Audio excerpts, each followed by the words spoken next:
Good morning বন্ধু বান্ধৱীসকল, কি খবৰ আপোনালোকৰ? আশা কৰোঁ সকলোৰে ভাল। নমস্কাৰ জনাই মই ববিয়ে মোৰ চেনেলৰ নতুন এটা ভিডিঅ'লৈ স্বাগতম জনাইছোঁ। আজিৰ ভিডিঅ'টো ভাবিলোঁ এনেকৈ দিওঁ। আজি হ'ল গৰু বিহু, লগতে আমাৰ বাবুৰ বাৰ্থডে, সেইবাবে ৰাতিপুৱাৰ পৰা ভিডিঅ'টো ষ্টাৰ্ট কৰি দিলোঁ। এয়া ওচৰতে গৰুক গা ধুৱাবলৈ বুলি লৈছে, সেইবাবে বাবুক আৰু বেটিক এইফালে দেখাবলৈ বুলি আনিলোঁ। যিহেতু ঘৰত গৰু নাই, সেইবাবে এনেকৈ তাহাঁতক দেখুৱাইছোঁ। আৰু আজিকালি পথাৰত পানী পাবলৈ তেনেকৈ নাই, সেইবাবে ওচৰতে থকা এই পুখুৰীটোতে ওচৰৰে কেইঘৰমানে মিলি পেলাই গৰুক গা ধুৱাবলৈ লৈছে। ভাবিলোঁ আজিৰ ভিডিঅ'টো এনেকৈ ৰেকৰ্ডিং কৰি দিওঁ, কাৰণ যিহেতু বিহুৰ বতৰ, চাৰিওকাষে য'তে ত'তে হ'লেও বিহুৰ গান চলি আছে আৰু লগতে কাষেদি গাড়ীত গান বাজি যায়, সেইবাবে কপিৰাইট লাগি যাব পাৰে। ভাবিলোঁ আজি ভিডিঅ'টো এনেকৈ ৰেকৰ্ডিং কৰি দিওঁ। চাই কেনে পালে জনাব ভিডিঅ'টো শেষত।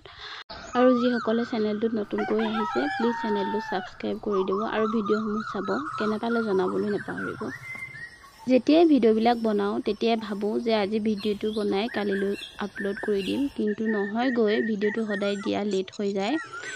আৰু যিহেতু ঘৰত আমাৰ ঘৰৰ কাম লাগি আছে, সেইবাবে ভিডিঅ' ৰেকৰ্ডিং কৰিবলৈ সময় পোৱা নাযায় আৰু মই সেইবাবে ভিডিঅ'সমূহ ৰেকৰ্ডিং নকৰাকৈ দি দিওঁ।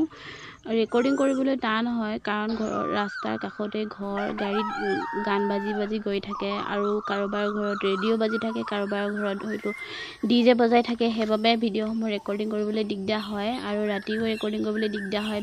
বেটিয়ে পঢ়ি থাকে, সেইবাবে ভিডিঅ'সমূহ এনেকৈয়ে দি দিওঁ। কিন্তু আজিৰ ভিডিঅ'টো মই যেনে তেনে অলপ সময় উলিয়াই পেলাই ৰেকৰ্ডিং কৰিবলৈ চেষ্টা কৰিছোঁ।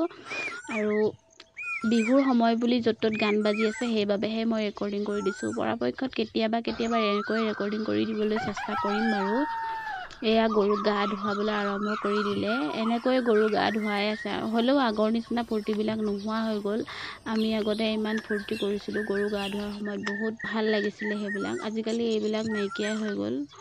আজিকালি গৰুক গা ধুৱাবলৈ পথাৰতো পানী নোহোৱা হ'ল, এই গোটেই পুখুৰীত পানী ধুৱাব লাগে, পানী দি ধুৱাব লাগে। আৰু এইফালে হৈ গ'ল, এতিয়া আহিলোঁ ঘৰলৈ বুলি এয়া মই চাহ বনাই আনি পেলাই খাবলৈ দিছোঁ।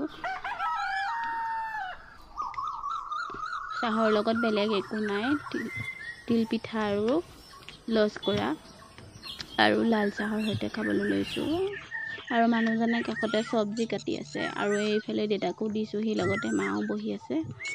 আৰু দেউতাই বেটিয়ে বজাবৰ কাৰণে টকা এটা বনাই আছে। আৰু এতিয়া আহিলোঁ মই মা দেউতাহঁতক সেৱা কৰি পেলাই জলপান দিবলৈ বুলি। এইফালে দেউতা বহিছে আৰু ময়ো এইফালে জলপান দিবলৈ বুলি ৰেডি কৰিছোঁ। যিহেতু বিহুৰ সময়, সেৱা এটা কৰি পেলাই জলপানটো দিওঁ আৰু প্ৰত্যেক বছৰে এনেকৈ কৰি আহিছোঁ, যেতিয়া এনেকৈ কৰিলে ভাল লাগে। আৰু এইফালে আজি যিহেতু বাবুৰ বাৰ্থডে, সেইবাবে মায়ে বাৰ্থডে বুলি কিনো দিম বুলি ভাবি পেলাই গামোচা এখন দিছে, কিন্তু বাবুৱে নলয়। সি বেয়া পায় গামোচা এনেকৈ ল'বলৈ। তাক মই ল'বলৈ কৈছোঁ, সি নলয়। বাৰু একো নাই, পিছত যি ল'বইনো, কোনো নোলোৱাকৈ থাকিব। আৰু এইফালে ময়ো এতিয়া সেৱা ভাগ কৰি লওঁ।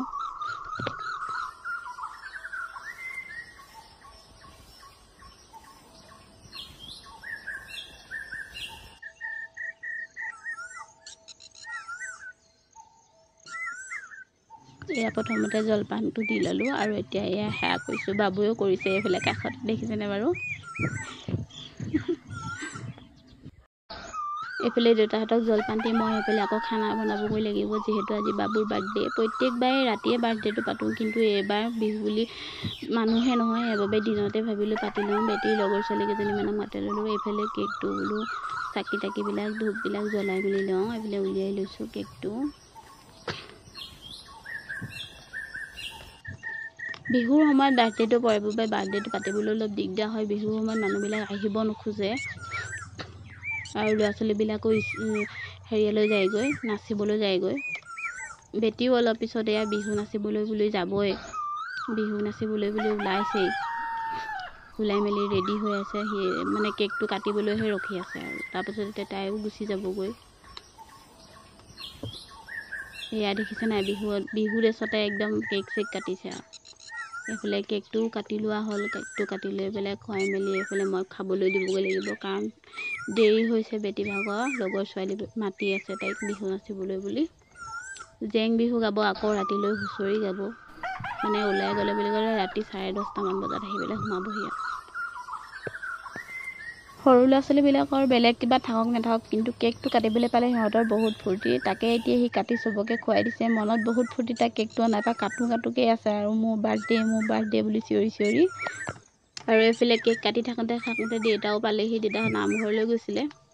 এয়া নামঘৰৰ পৰা আহি পালেহি। এয়াই কেক কাটি হৈ গ'ল। আৰু আপোনালোক সকলোৱে বাবুক আশীৰ্বাদ কৰিব যাতে সি সকলো ক্ষেত্ৰতে আগবাঢ়ি যাব পাৰে আৰু সুস্থ থাকে। আৰু এতিয়া খাবলৈ বুলি এয়া চাহ দিছোঁ। বেটি যিহেতু বিহু নাচিবলৈ বুলি ওলাই আছে, সেইবাবে সিহঁতক একেলগে খাবলৈ বুলি দি দিলোঁ।